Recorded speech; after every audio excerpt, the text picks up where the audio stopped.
तो आज हम लोग पढ़ेंगे सिंगल पर्सन लॉ के बारे में।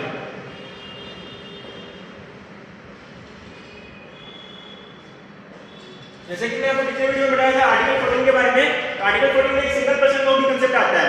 लेकिन उससे पहले आपको एक चीज बताना चाहूंगा कि आर्टिकल 14 में जब हम लोग ये जिसको रिजर्वेशन प्रोवाइड करते हैं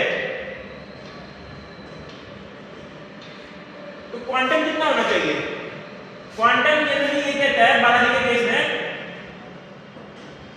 कि 50% होना चाहिए, 50% से एक्सीड नहीं करना चाहिए।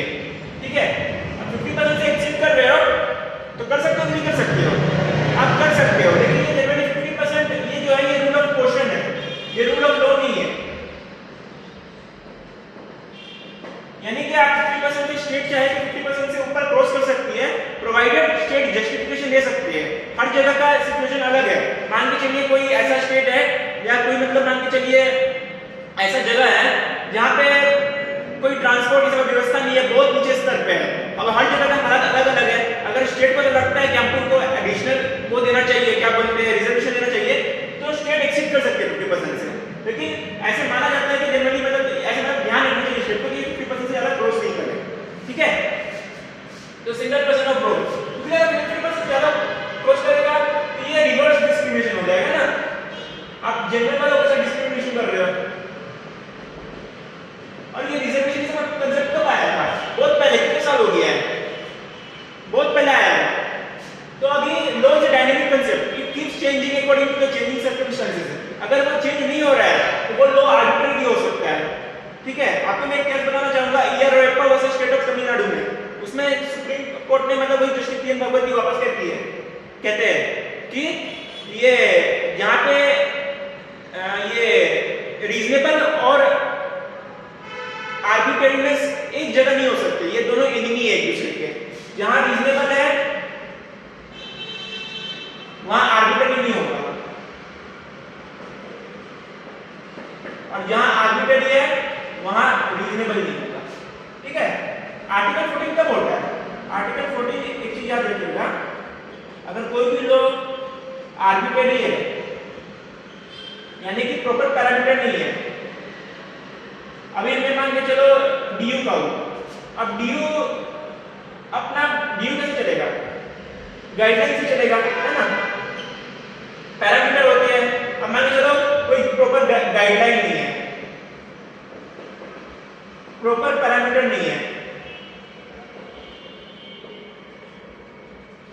अपने मनमानी से चाहे मैं कुछ भी काम कर रहा हूं तो वो आर्बिट्रेरी हो जाएगा।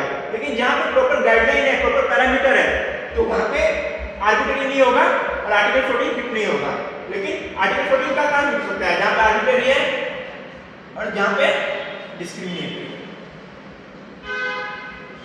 ठीक है, यानी कि उसको प्रिविलेज एक्स्ट्रा मतलब मान के चलो कि कोई लॉ है या मतलब दिल्ली में उसका कुछ रेगुलेशन है ना, आप उसको ऐसे ट्रीट नहीं कर रहे हो और मैं भी ऐसे ट्रीट कर रहे हो तो डिस्क्रिमिनेटरी हो जाएगा।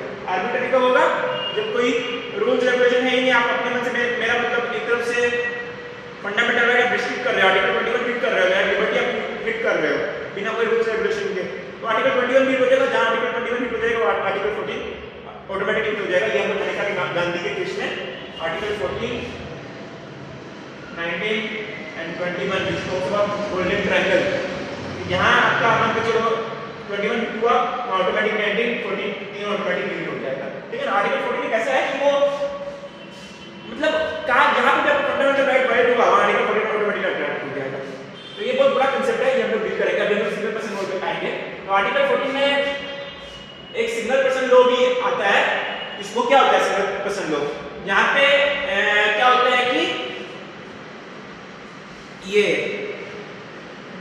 मतलब ये क्लासिफिकेशन जो हम लोग बात करते हैं रीजनेबल क्लासिफिकेशन का, वो classification can be made on favour of single person and that single person will be treated as a single class.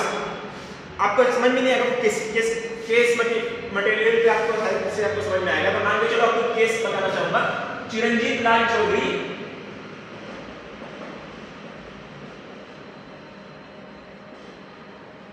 Versus Union of India और AIR 1951।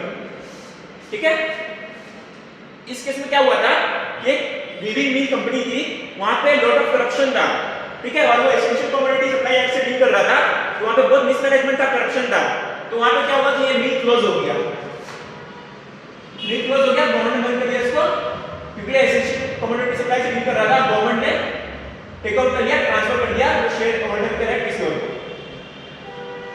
ट्रांसफर कर दिया किसी को, तो शेयर होल्डर का एक तरह से राइट को रिस्ट्रिक्ट कर दिया था गवर्नमेंट ने कि वो कोई भी मीटिंग नहीं कर सकते हैं, ठीक है ना, कुछ भी नहीं कर सकते, उनका जो भी राइट है शेयर होल्डर का, इसलिए राइट है, तो गवर्नमेंट ने रिस्ट्रिक्ट कर दिया था, तो अब रिस्ट्रिक्ट कर दिया, अब देखिए उन्होंने चैलेंज किया सुप्रीम कोर्ट में, कैसे चैलेंज किया कि आर्टिकल 14 का वायलेशन है, कैसे वायलेशन होगा बताइए, डिस्क्रिमिनेटरी है कि नहीं है, अब दूसरे कंपनी में वो लोग शेयर होल्डर दूसरे कंपनी के हैं, वो लोग मीटिंग ऑर्गेनाइज कर सकते हैं, उन लोगों को सब राइट है, हम लोग को राइट नहीं है, हम लोग को गवर्नमेंट ने राइट रिस्ट्रिक्ट कर दिया, वो कर सकते हैं, नहीं कर सकते ना, डिस्क्रिमिनेटरी है ना, लेकिन कोर्ट ने क्या बोला, कोर्ट ने बोला कि कर सकते हैं, क्यों के लिए, वो लोग करप्शन कर रहे थे, समझ रहे हो, कोर्ट ने कहा कि कंपनी के मिसमैनेजमेंट की वजह से गवर्नमेंट ने उनका राइट रिस्ट्रिक्ट किया है, आप एक चीज याद रखिएगा, इक्वलिटी है ना, इक्वलिटी लीगल मैटर्स के लिए है, लीगल चीज के लिए है, ये इलीगल के लिए नहीं है, क्या उसने बंदूक से गोली मार दिया, उसको इतना सजा मिला, मेरे को भी मैं भी बंदूक से गोली मार देता हूँ, मुझे ज्यादा सजा मिल जाएगा, मैं इक्वलिटी बोलूंगा यार मैं इक्वलिटी का वायलेशन हो गया, तो ऐसे थोड़ी होगा, ये लीगल मैटर्स के लिए, आप गुड फेथ में मतलब आपने मतलब ये लीगल मैटर के लिए नहीं है, कहने का मतलब ये है, तभी आप इक्वलिटी क्लेम कर सकते हो, ऐसा नहीं कि मतलब ये लीगल मैटर के लिए आप इक्वलिटी क्लेम कर रहे हो, है ना, तो वहां पे हम लोग चिरंजीव लाल चौधरी केस में उन्होंने चैलेंज किया कि डिस्क्रिमिनेटरी है, तो कोर्ट ने क्या बोला, ये डिस्क्रिमिनेटरी नहीं है, because of its mismanagement and corruption going on, उनके राइट को रिस्ट्रिक्ट कर दिया गया, इसलिए उन्होंने उस कोर्ट ने इसको डिस्क्रिमिनेटरी नहीं बोला और आर्टिकल 14 हिट नहीं कहा। अब ये देखिए सिंगल पर्सन लोग कहां से आया, ये सिंगल क्लास थे, जो शेयर होल्डर थे वो एक सिंगल क्लास थे, सिर्फ उन्हीं के लिए ऐसा लॉ बनाया गया था, उन्हीं का राइट रिस्ट्रिक्ट किया गया था, आप उनको अलग छाट रहे हो बाकी रेस्ट ऑफ द सोसाइटी से, है ना, तो एक वही तरह सिंगल पर्सन लॉ आ गया। आपको एक और केस बताना चाहूंगा, अमीर उन्नीसा वर्सेस महबूब बेगम, ठीक है, अमीर उन्नीसा वर्सेस महबूब बेगम, ये था AIR 1953। इसमें इस केस में क्या हुआ था कि दो वुमेन थी, ठीक है, उसके हस्बैंड का डेथ हो गया था और वो के बाद में वो प्रॉपर्टी क्लेम करने गई थी, ठीक है, तो प्रॉपर्टी क्लेम करने गई थी, तो ये हैदराबाद का केस था, ठीक है, मतलब ये हैदराबाद में थी लड़की लोग का मैं प्रॉपर्टी सब, तो हैदराबाद का था, तो उसमें स्टेट ऑफ ये निजाम का था, तो निजाम ने एक ऐसा एक्ट पास किया, एक्ट मतलब निजाम ने वो जो निजाम था हैदराबाद का, उन्होंने इसने एक एक्ट पास किया, उस एक्ट का नाम था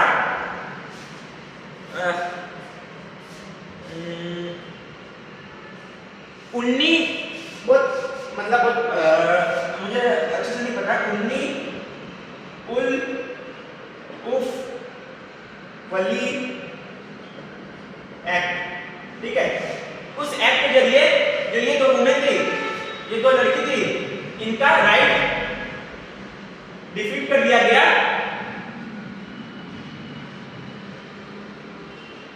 क्या डिफीट कर दिया गया कि वो क्लेम नहीं कर सकती है प्रॉपर्टी, ठीक है, अब आप ऐसे कर सकते हो कि नहीं कर सकते हो, बताइए आप लोग, आप ऐसा नहीं कर सकते हो, कोर्ट ने कहा कि ये आर्टिकल 14 का क्लियर वायलेशन है।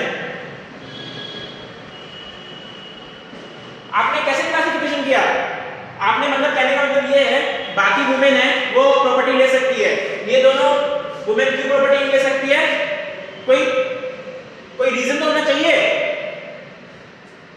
अब चिरंजीव लाल चौधरी के केस में because of mismanagement and corruption उनका राइट रिस्ट्रिक्ट किया गया, लेकिन ये दोनों लड़की को क्या गलती है, इनका क्यों आप राइट रिस्ट्रिक्ट कर रहे हो, तो कोर्ट ने उसको कहा ये जो एक्ट है या फिर इसमें जो इन दोनों लड़कियों का राइट रिस्ट्रिक्ट कर रहे हो, राइट रिस्ट्रिक्ट कैसे कर रहे हो, सिंगल पर्सन लॉ, ठीक है ना।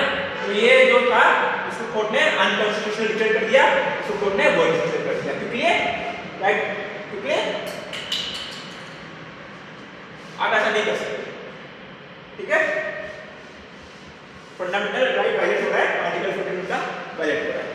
अगर आपको कोई भी डाउट होगा आप मुझे कमेंट सेक्शन में बोल सकते हो, ठीक है ना।